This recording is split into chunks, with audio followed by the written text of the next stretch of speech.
ஒரு மகிழ்ச்சியான செய்தி. இதயம் நலனையின் விலை லிட்டருக்கு ரூபாய் 105 குறைஞ்சிருக்கு. செப்டம்பர் 2023ல 1 லிட்டர் இதயம் நலனையின் அதிகபட்ச விலை ரூபாய் 503. ஆனா இப்ப 1 லிட்டர் இதயம் நலனையின் விலை ரூபாய் 398 மட்டும்தான் தமிழ்நாட்டுல. அப்ப இனிமே எல்லாரும் இதயம் நலனை வாங்கலாம் இல்ல? வணக்கம். செய்தி சுருக்கம். எதிர்கட்சியாய் இருக்கப்போ ஆதரவு, ஆளுங்கட்சியானதும் எதிர்ப்பா? திமுகவிற்கு விஜய் கேள்வி. பரந்தூரில் புதிய விமான நிலைய எதிர்ப்பாளர்களை தமிழக வெற்றிக் கழக தலைவர் விஜய் சந்தித்து பேசினார். நான் வளர்ச்சிக்கு எதிரானவன் அல்ல, விமான நிலையம் வரக்கூடாது என்று நான் கூறவில்லை, ஆனால் இந்த இடத்தில் வரக்கூடாது என்று தான் கூறுகிறேன் என்றார். நீங்க எதிர்கட்சியா இருக்கும் போது 8 வழிச்சாலையை எதிர்த்தீங்க, அந்த காட்டுப்பள்ளி துறைமுகத்தை எடுத்தீங்க, அதே தானே இங்கேயும் அதே நிலைப்பாடு தானே இங்கே எடுக்கணும். எதிர்கட்சியா இருக்கும் போது விவசாயிகளுக்கு ஆதரவு, ஆளுங்கட்சியா இருக்கும் போது விவசாயிகளுக்கு எதிர்ப்பா? எனக்கு புரியலையே. உங்க நாடகத்தெல்லாம் பார்த்துக்கிட்டு மக்கள் சும்மா இருக்க மாட்டாங்க. நீங்க உங்களோட வசதிக்காக அவங்களோட நிக்கிறதும் அவங்களோட நிக்காம இருக்கிறதும், நாடகம் ஆடுறதும் நாடகம் ஆடாம இருக்கிறதும், அது சரி. நம்புற மாதிரியே நாடகம் ஆடுறதுலதான் நீங்க கில்லாடிகளாச்சு. அதனால இனிமேல் உங்க நாடகத்தை பார்த்துக்கிட்டு மக்கள் சும்மா இருக்க மாட்டாங்க. உங்களோட இந்த விமான நிலையத்துக்காக நீங்க ஆய்வு செஞ்ச இடத்தை மறு ஆய்வு செய்யணும்னு ஒன்றிய அரசுக்கும் மாநில அரசுக்கும் நான் கேட்டுக்கிறேன். பரந்தூர் விமான நிலைய விவகாரம், மாற்று இடத்தை விஜய் கூற வேண்டும். சென்னைக்கு கட்டாயம் ஏர்போர்ட் தேவை. தற்போதைய சூழலில் 2.5 கோடி பயணிகளை கையாளும் திறன் கொண்ட சென்னை ஏர்போர்ட் போதுமானது இல்லை என பாரதிய ஜனதா மாநில தலைவர் அண்ணாமலை சொன்னார்.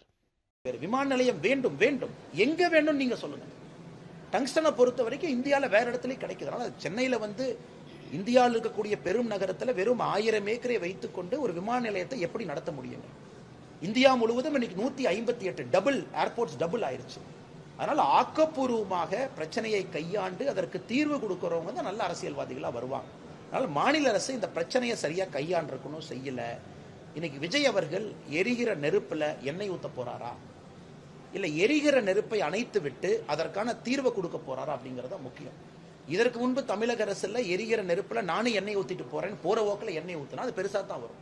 அதனால இதற்கு எல்லாம் பக்குவமாக செயல்பட்டு மக்களுக்கும் பிரச்சனை இல்லாம பரந்தூரில் இருக்கக்கூடிய எல்லா அன்பு சகோதர சகோதரிகள் யார் ஆர்ப்பாட்டம் போராட்டத்தில் இருக்கின்றார்களோ அவர்களுக்கும் நல்லது பண்ணி நாட்டினுடைய வளர்ச்சி, தமிழகத்தினுடைய வளர்ச்சிக்கும் நல்லது பண்றதுக்கு இந்த அரசியல் கட்சிகள் முயற்சிக்கிறது. இரட்டை வேடம் எப்போது களையும்?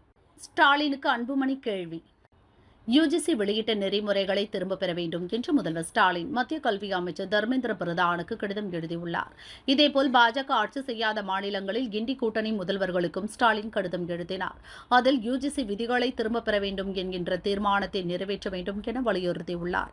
இந்நிலையில் யுஜிசி விதிகளில் ஒரு வேடம், சாதிவாரி மக்கள் தொகை கணக்கெடுப்பில் இன்னொரு வேடமா என முதல்வர் ஸ்டாலினுக்கு பாமக தலைவர் அன்புமணி கேள்வி எழுப்பியுள்ளார். துணைவேந்தர்கள் நியமனம் குறித்த பல்கலைக்கழக மானிய குழுவின் வரைவு விதிகள் தொடர்பான விவகாரத்தில் மாநில உரிமைகளை காக்க வேண்டும் என்பதற்காக பாஜக ஆட்சி நடக்காத மாநிலங்களின் முதல்வர்களுக்கு முதல்வர் ஸ்டாலின் கடிதம் எழுதியுள்ளார். இது நல்ல முயற்சிதான், பாமகவும் அதைதான் வலியுறுத்தி வருகிறது. அதேவேளையில் சமூக நீதியை காப்பதற்காக ஜாதிவாரி மக்கள் தொகை கணக்கெடுப்பை நடத்தும் விவகாரத்தில் தமிழக அரசின் உரிமைகளை அப்பட்டமாக தாரை வார்த்து கொண்டிருக்கிறாரே, அந்த விவகாரத்தில் மாநில அரசின் உரிமைகளை எவ்வாறு காப்பது என்பது குறித்து இதுவரை சாதிவாரி கணக்கெடுப்பு நடத்தி முடித்துள்ள பீகார், கர்நாடகா, தெலுங்கானா உள்ளிட்ட மாநிலங்களின் முதல்வர்களுக்கு கடிதம் எழுதியாவது கேட்டறிவாரா முதல்வர் ஸ்டாலின்? மாநில உரிமைகளை காப்பதில் யுஜிசி விதிகளில் ஒரு வேடம், சாதிவாரி மக்கள் தொகை கணக்கெடுப்பில் இன்னொரு வேடமா? எப்போது களையும் இந்த இரட்டை வேடம் என அன்புமணி கேள்வி எழுப்பியுள்ளார். ஈரோடு கிழக்கு இடைத்தேர்தல், 8 வேட்பாளர்கள் வாபஸ். களத்தில் எத்தனை பேர்? ஈரோடு கிழக்கு தொகுதி எம்எல்ஏவாக இருந்த EVKS இளங்கோவன் டிசம்பர் 14 உடல்நலக்குறைவால் காலமானார். இதனால் காலியானதாக அறிவிக்கப்பட்ட ஈரோடு கிழக்கு சட்டசபை தொகுதியில் பிப்ரவரி 5 இடைத்தேர்தல் நடக்கிறது. பிப்ரவரி 8 ஓட்டுகள் எண்ணப்பட்டு முடிவுகள் அறிவிக்கப்பட உள்ளது. இடைத்தேர்தலுக்கான வேட்புமனு தாக்கல் கடந்த 10 தொடங்கி 17 முடிந்தது. இந்த தேர்தலில் அதிமுக, பாஜக, தேமுதிக, தவேக கட்சிகள் போட்டியிடாமல் புறக்கணித்துள்ளன. இதனால் திமுக சார்பில் சந்திரகுமார், நாம் தமிழர் கட்சி சார்பில் சீதாலட்சுமி ஆகியோர் வேட்புமனு தாக்கல் செய்தனர். இவர்களுடன் சுயேட்சைகளும் சேர்த்து மொத்தம் 58 பேர் வேட்புமனு தாக்கல் செய்த நிலையில் மறுநாள் நடந்த பரிசீலனையில் 3 மனுக்கள் நிராகரிக்கப்பட்டது. வேட்புமனுவை வாபஸ் பெறுவதற்கான கால அவகாசம் திங்களன்று மாலை 3 மணியுடன் முடிந்த நிலையில் 8 சுயேட்சை வேட்பாளர்கள் தங்கள் மனுக்களை வாபஸ் பெற்றனர். இதையடுத்து ஈரோடு கிழக்கு இடைத்தேர்தலில் எத்தனை வேட்பாளர்கள் களத்தில் உள்ளனர் என்ற விவரத்தை தேர்தல் கமிஷன் வெளியிட்டுள்ளது. அதில் திமுக வேட்பாளர் சந்திரகுமார், நாம் தமிழர் கட்சி வேட்பாளர் சீதாலட்சுமி உள்பட 47 பேர் இடைத்தேர்தலை சந்திக்கின்றனர். இந்த இடைத்தேர்தலில் இறுதி வேட்பாளர் பட்டியலுடன் சின்னமும் ஒதுக்கீடு செய்யப்பட உள்ளது. ஒரே சின்னத்தை சுயேட்சைகள் 2 கேட்கும் பட்சத்தில் குலுக்கல் முறையில் சின்னம் ஒதுக்கப்படும். ஞானசேகரனுக்கு 7 நாள் காவல், சைதாப்பேட்டை கோர்ட் அனுமதி. சென்னை அண்ணா பல்கலைக்கழக மாணவி பாலியல் வன்கொடுமை செய்யப்பட்ட வழக்கில் கோட்டூர்புரத்தைச் சேர்ந்த ஞானசேகரன் கைது செய்யப்பட்டுள்ளார். இந்த வழக்கை சென்னை ஹைகோர்ட் தாமாக முன்வந்து விசாரித்தது. 3 IPS அதிகாரிகள் கொண்ட சிறப்பு புலனாய்வு குழு விசாரிக்க உத்தரவிட்டது. அதன்படி சிறப்பு புலனாய்வு குழுவினர் வழக்கை விசாரித்து வருகின்றனர். மேலும் ஞானசேகரன் குறித்து போலீசார் தொடர்ந்து விசாரணை நடத்தி வருகின்றனர். இந்நிலையில் ஞானசேகரனை போலீஸ் காவலில் எடுத்து விசாரிக்க அனுமதி கேட்டு காவல்துறை தரப்பில் சைதாப்பேட்டை நீதிமன்றத்தில் மனு தாக்கல் செய்யப்பட்டது. இந்த மனுவை விசாரித்த நீதிமன்றத்தின் 9வது மாஜிஸ்ட்ரேட் ஞானசேகரனை 7 நாட்கள் போலீஸ் காவலில் வைத்து விசாரிக்க அனுமதி வழங்கியுள்ளார். அதன்படி ஞானசேகரனை சிறப்பு புலனாய்வு குழு 7 நாட்கள் விசாரிக்கிறது. அரசு அலுவலகத்தில் அட்டகாசம், அடிதடி போட்ட கான்ட்ராக்டர்கள், வேடிக்கை பார்த்த அரசு ஊழியர்கள். கல்குவாரி டெண்டர் எடுக்க மனு செய்ய வந்த ஊராட்சி தலைவர் மற்றும் அவரது சகோதரரை பெரம்பலூர் கலெக்டர் அலுவலகத்திலேயே திமுகவினர் தாக்கிய சம்பவம் பெரும் பரபரப்பை ஏற்படுத்தியது. அதேபோல அடிதடி சம்பவம் கன்னியாகுமரி மாவட்டத்திலும் நடந்துள்ளது. திருவட்டார் ஊராட்சி ஒன்றிய அலுவலகத்துக்கு டெண்டர் தொடர்பான ஆர்டரை பெற்று செல்ல ஒப்பந்ததாரர் ஆமோஸ் மற்றும் அவரது மகன் வந்தனர். அதே நேரத்தில் இன்னொரு ஒப்பந்ததாரர் சுரேஷ் அவரது மகனுடன் வந்தார். ஏற்கனவே ஆமோஸுக்கும் சுரேஷுக்கும் அரசு பணிகளை ஒப்பந்தம் எடுப்பதில் மோதல் இருந்து வந்தது. இருவரும் நேருக்கு நேர் சந்தித்துக் கொண்டபோது வாக்குவாதம் ஏற்பட்டது. பேச்சு முற்றி கைகலப்பில் முடிந்தது. ஊராட்சி ஒன்றிய ஆணையாளர் அலுவலகம் முன்பே அடித்துக் கொண்டனர்.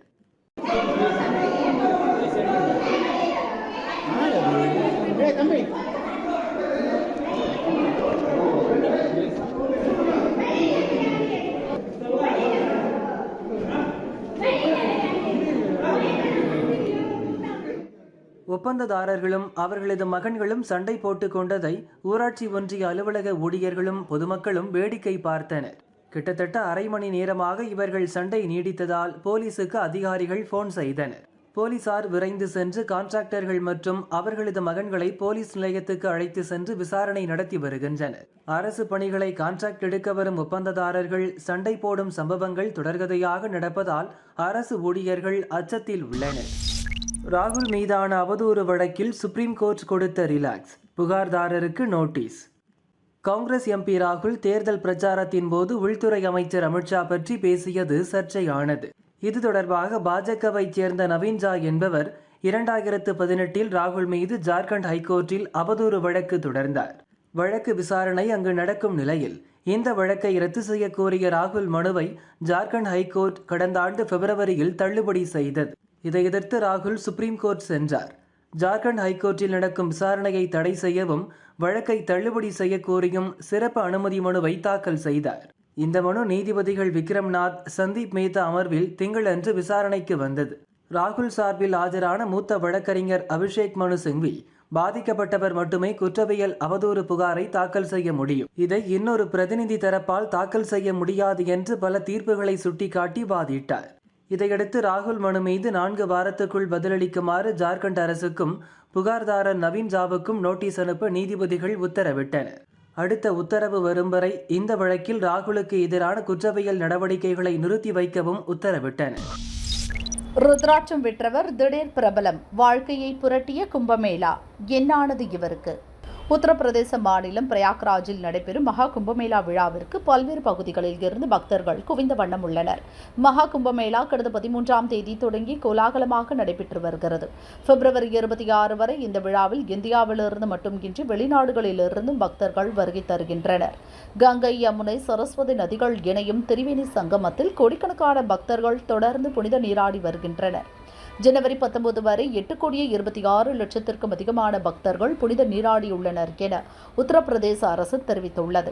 ஆன்மீகத்தை தாண்டி கும்பமேளா பல வழிகளில் அங்குள்ள மக்களின் பொருளாதார நிலையை உயர்த்தியுள்ளது.